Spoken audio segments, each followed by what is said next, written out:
The Archdiocese of Chicago is a vibrant and diverse faith community. We celebrate our faith through worship, evangelization, and reaching out to the needy. Welcome to Catholic Chicago.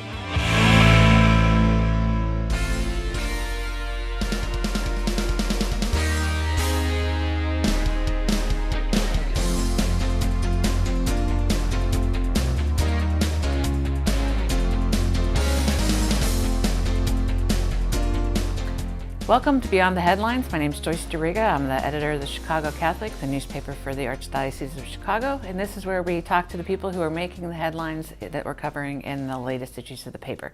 So we're doing a series of interviews with our Gabriel Fellows who've been working with our multimedia radio and television program for many months now. And but before that, we wanted to find out what the Gabriel Fellows program is. So we have Vince Girasoli, who's the director of multimedia content for the Archdiocese of Chicago, to help us learn all about it.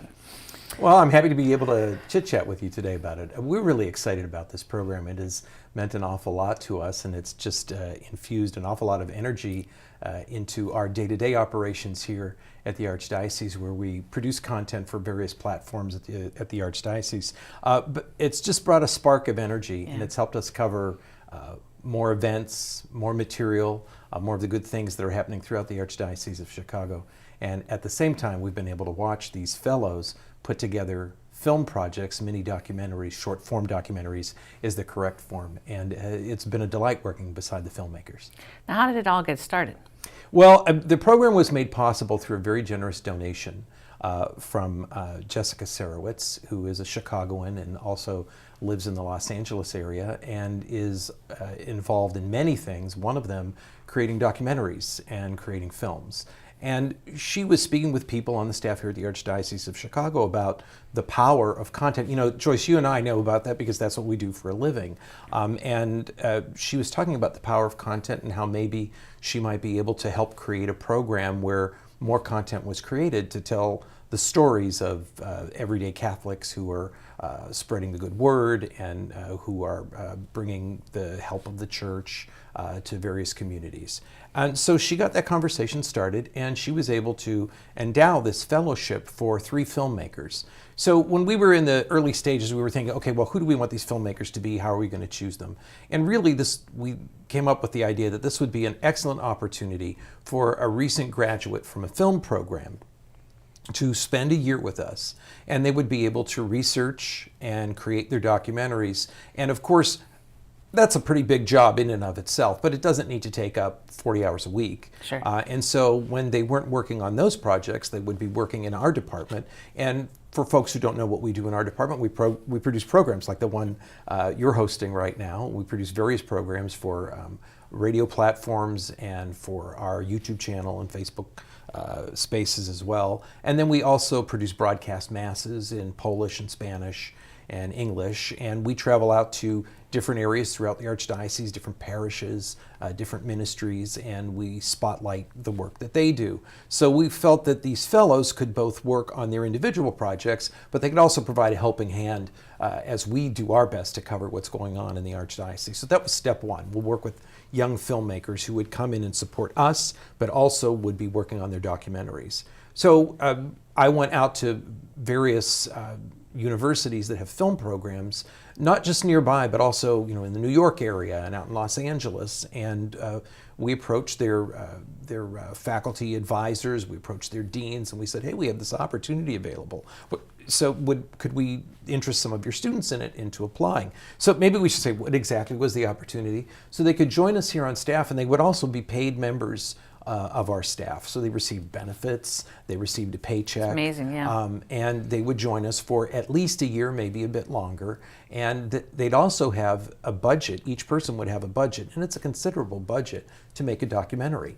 And so we came up with that program, and we felt we could support 3 people with the funds that were available to come work with us and then to create these films. And so I went out and I spoke with various schools, and then we scheduled interviews with the students who were interested in the program. And it was actually difficult making the decision because there were a number of people who would have been, a great fit for the program. But the folks we eventually chose, there was, as I said before, you could see their spark even before they got here, and they were just very just inquisitive people and creative people, and they submitted selections of their previous work, sizzle reels is what we'll call it in the industry. I renamed it Sizzle earlier today. It's called a Zizzle reel. A sizzle reel. Yeah. But so they submitted sizzle reels, and we looked at what their past work was, and we said, well, if you had to put together a documentary, you're not going to be held to creating the documentary you talk about now, but if you had to put something together,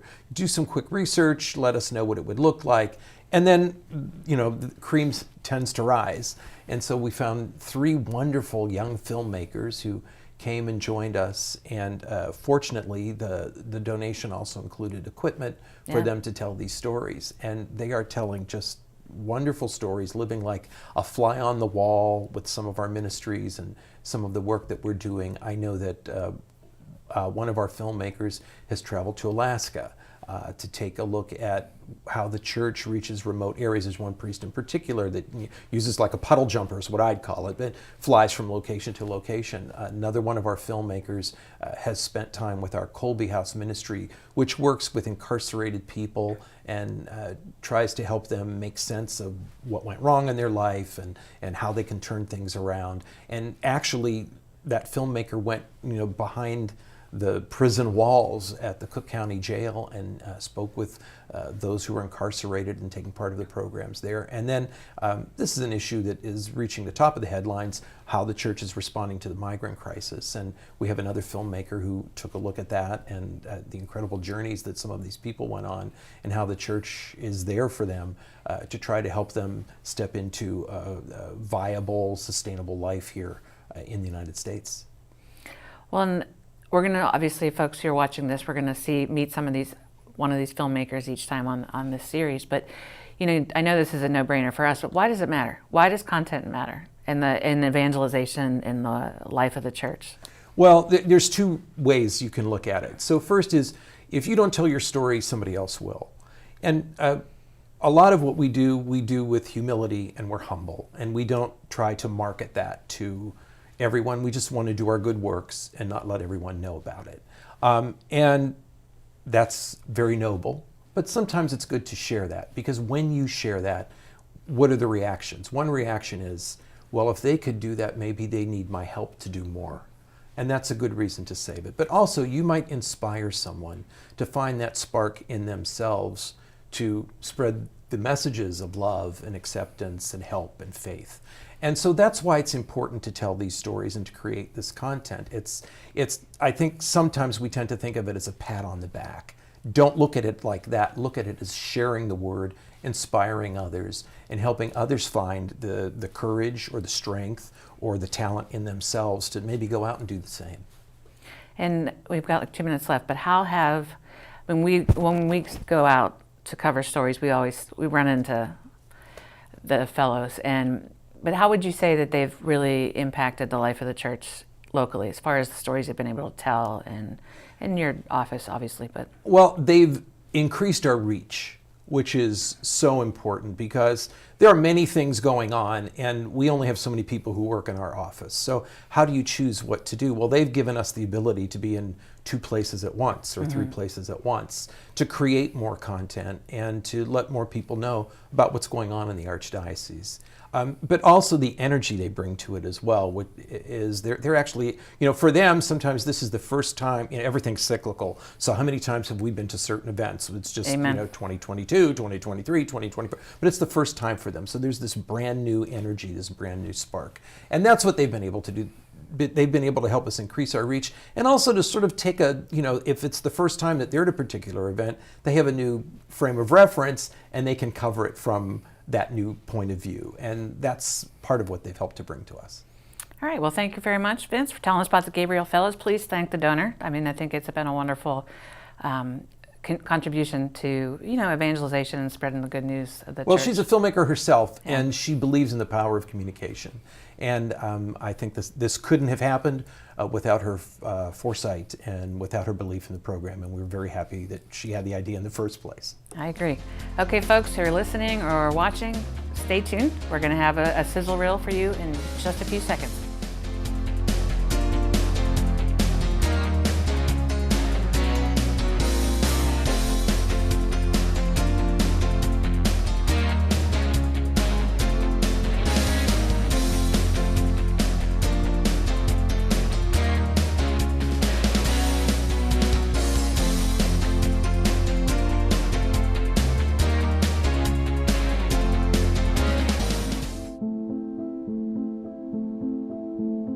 Este ministerio es un ministerio de llamado. Usted no está acá porque han deseado, visto, alguien les ha llamado, ¿no? Y están respondiendo a ese llamado. Este es un ministerio que invita a los inmigrantes a responder precisamente a ese llamado que Dios les ha hecho. Ustedes son los protagonistas de su propia historia.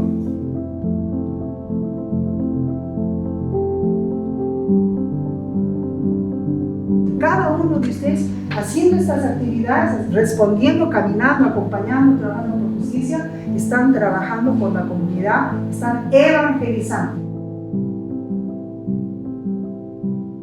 Entonces, ustedes son agentes de evangelización, agentes de cambio, agentes de transformación. Welcome back. That was the sizzle reel for Henry van Zytveld, trying to get the pronunciation right, his documentary that he's doing as part of the Gabriel Fellows. And we have Henry here today to tell us more about it. So welcome. Thank you for having me. So I was talking to Trevor. How did you find out about this Gabriel Fellowship? I think like Trevor, I was lucky to go to a Jesuit school, and so the Arch here kind of made a point of reaching out to, I think, a lot of Catholic and Jesuit schools, and so I was lucky to have Vince come and talk on a Zoom meeting and learn more about the program that way. And you could come back home, or were you already home? Yeah, so I was in Los Angeles at Loyola Marymount, and but grew up here in Chicago in Rogers Park, and so took it as an opportunity to make my way back here to Chicago. So you were doing a story on pastoral migratoria. Did you know about it before you came here, or were you interested in immigration and faith, or? Yeah, so I had a few talks with people in the city here who do work kind of adjacent to that, and so I was really interested in the topic of accompaniment, which I think is kind of a word that's thrown out a lot these days. And, indeed, yes. Trying to figure out what exactly that means, and so I've looked at some other organizations, but thought doing something here kind of internally at the Archdiocese would be great, and so was lucky to meet some people and be able to learn more about it, and thought it'd be a great story to tell. So what is accompaniment? Yeah, that's the real question, right? And I think hopefully by watching the film and let's back up. Yeah. Tell people what pastoral migratory is. Sorry, I know Right. all about it, so Oh, yeah, I'm forgetting to even ask that Yeah, question. yeah. So it is a ministry here in the Archdiocese of Chicago that has also gone national as well. So it's in a few other dioceses throughout the country. Yeah, and thanks to Elena. Yeah, exactly. And it asks these immigrants to respond to their baptismal call and engage in service, accompaniment, and justice efforts in their parish communities. And so the film looks at these leaders who are being trained to go back into their parish and be lay leaders in their community. And they're supposed to, and then, okay, now go ahead and say what accompaniment, because that's part of what they're supposed to go out and do. Right, Yeah. so they're walking with these fellow immigrants, and I think that's one of the beauties of it, is that it's a very cyclical process to me, right? These are people who came to this country and faced many hardships, and now they have the opportunity to go back into their community and walk with these same people who are facing similar things. And it's also a two-way street, right? So they're learning from these new people's experience, and that's particularly relevant, I think, with the current wave of migrants arriving in our city. There's a whole new wave, a whole new, and they have their own struggles that they're up against. What are some of the common struggles that you learned about through pastoral migratoria? I think some of them are pretty simple, like documentation, work, authorization is a big one that's particularly relevant today, but has been a problem facing undocumented immigrants and loads of people for quite a while. So even stuff like healthcare access, right? I was able to film a parish on the northwest side who brings in hearing and vision tests for free, kidney studies and stuff like that. And so to have that in your parish community that you can just pop downstairs after Mass and be able to access those resources are really phenomenal. And even things like the Mexican consulate, they have I think they call it the consulate on wheels, that can come in and provide information for people in the communities. Were most of the people you met originally from Mexico? It's a range, yeah. So a good number were from Mexico, but Guatemala, Honduras, obviously a lot of the migrants coming more recently are from Venezuela, so that's also a big part of the film as well. How much did you interview Elena? So folks, Elena Segura started this program years ago. She's a force to be reckoned with for sure, and it has spread so wildly around here in the Archdiocese that she had been invited to go to other dioceses to develop the programs. And then since then, correct me if anything has changed, the U.S. Conference of Catholic Bishops have asked her to kind of make it a program that the diocese can start to implement. So it's really an immigrant-to-immigrant ministry, and it's been a blessing for the Archdiocese. But yeah, and I mean, learning and listening to Elena is just a fascinating experience, and she has so much work that she does and so much to share that it's been a blessing with all of these stories and all of these people's experience to be the one to just sit there and listen to them tell their story and their experience. And in her case, she's kind of the guiding force of the film, right? You meet other people along the way, but she kind of maybe provides that background because she has been doing this work since the beginning. Now, when I was watching the clip, do you speak Spanish? I do not. It's very, very broken, so that has been a challenge. And I was like, wow, I didn't know he spoke Spanish. Yeah. So it's definitely gotten significantly better over the course of the film, but have been lucky to have people here at the Archdiocese kind of also walk with me in terms of translation and getting to know people. One of the stories I was thinking, I looked it up last night when after I watched your clip. One of my favorite ones, we've done a bunch on Pastoral Migratoria, but was St. Rita of Cascia and Gage Park, their Pastoral Migratoria program, were celebrating their 100th person that became a citizen. Okay. And so they were all in blue shirts and yellow writing, and it was just so fun to hear about, how important it was for them to become immigrants. And wanting to vote was the biggest, wanting to, engage. And I thought it was such a great interaction because, people have assumptions about immigrants, especially undocumented. Mm-hmm. Yeah, it's seeing them share their stories, and I'm sure a moment like that is just as special. In the classroom that I followed, right, there's a formation class that these leaders take part in to go back into their parish, and so that's a 6-week course, once a week, and to hear them share their stories, and in a space that they're surrounded by these people who've experienced very similar things. It's a very powerful moment to just listen. Yeah. How has this changed you? Or has it? I'm assuming it has. So I guess. Yeah, I think with any project, and I think this is what fascinates me about documentary film, is that it's an opportunity to learn and listen and meet people that I probably would never have gotten the opportunity to meet in my life, and maybe become a minor expert in a new topic. And so to listen to so many wonderful stories, it puts not only my own experience in perspective, but also I feel a lot more comfortable talking about these topics with people who are in our city and maybe aware of things that are going on, but don't fully know the scope of things. So, what about the fellowship? What's that been like for you?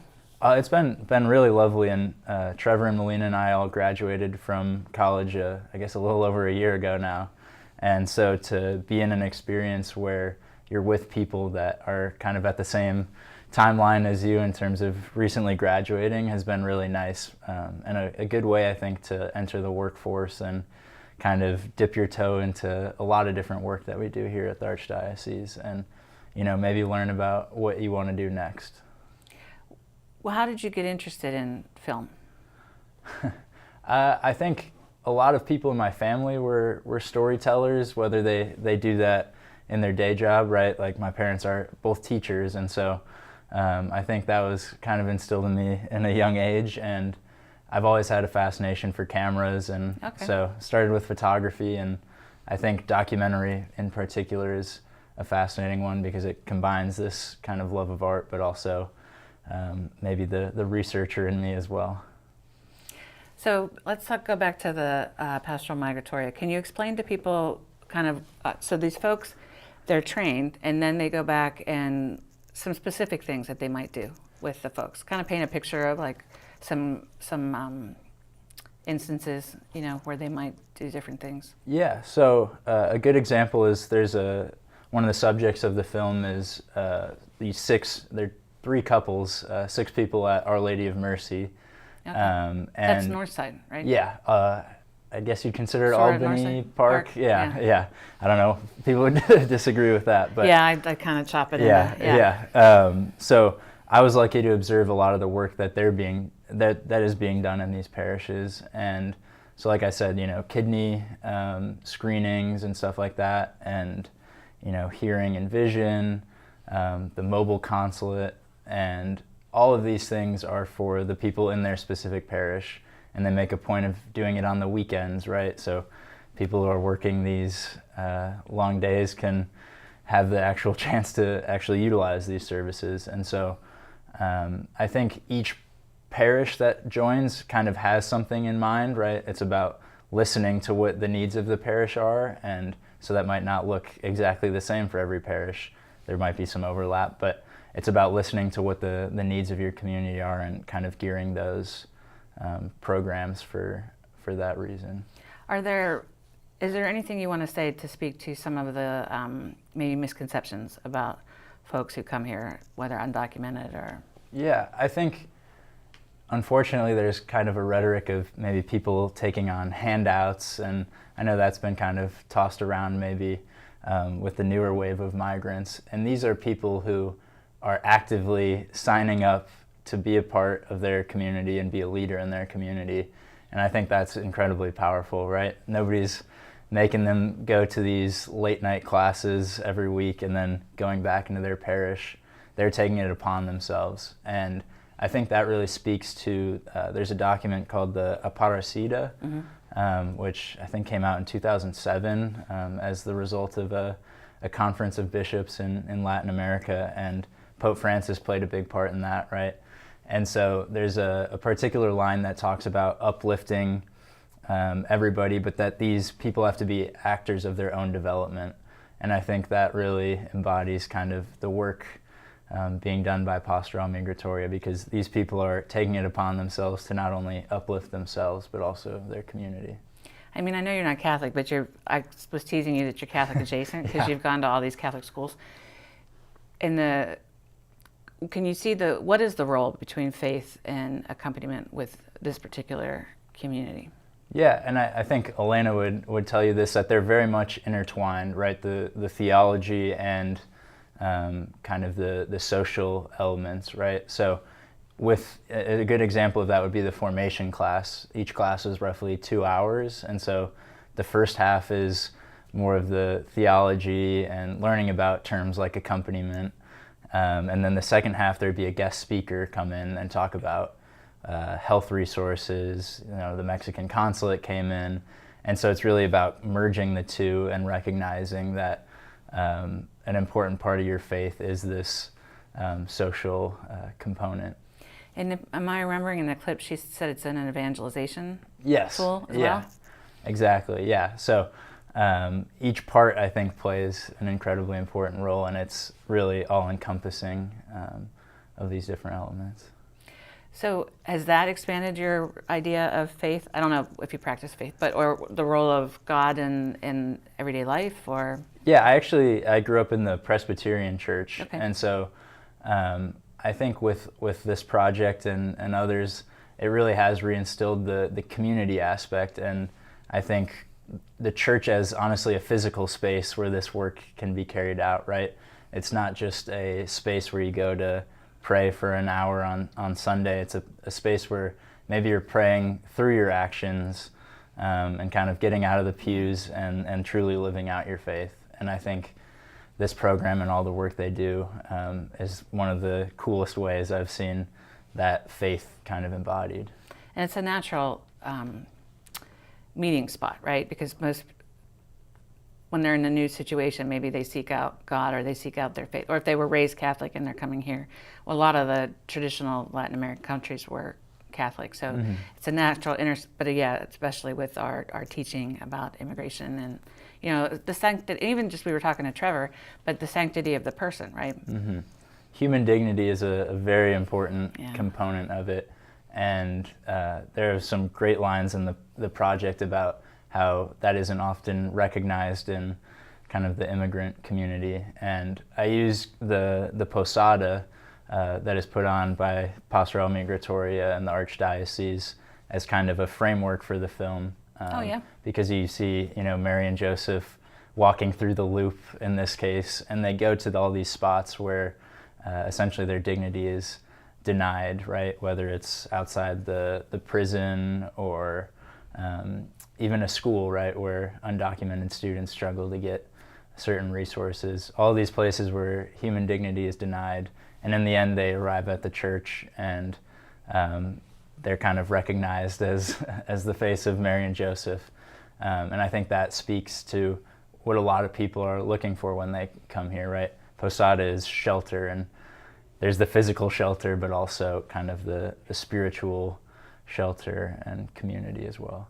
For those who are watching or listening, the posada is the one specific one that he's talking to takes place in December. It's an immigration reform posada, and posadas are tradition in Latin America where around Christmas time, where people dress up as Joseph and Mary, and then everybody journeys with them, like on their journey to Egypt. Yeah, or they fly to. It's not to Nativity, right? Or typically, I think it is. It's the Nativity. Yeah. Okay. I gotta get my theology correct. Could be wrong.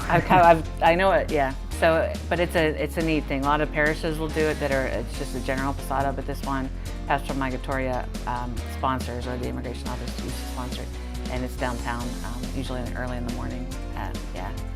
So, well, thank you. I got to make a plug for the paper. Don't go anywhere.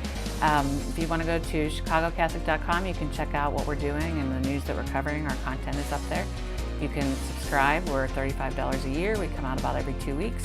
You can also follow us on social media and sign up for our free e-newsletter. You can check out what Cardinal Supich is up to, and he frequently writes for us. And you can also check out what the Pope's up to. Well, thank you, Henry, for joining us, and I look forward to seeing the rest of your documentary. Thank you for having me. You're welcome. Until next time, everyone. Bye-bye.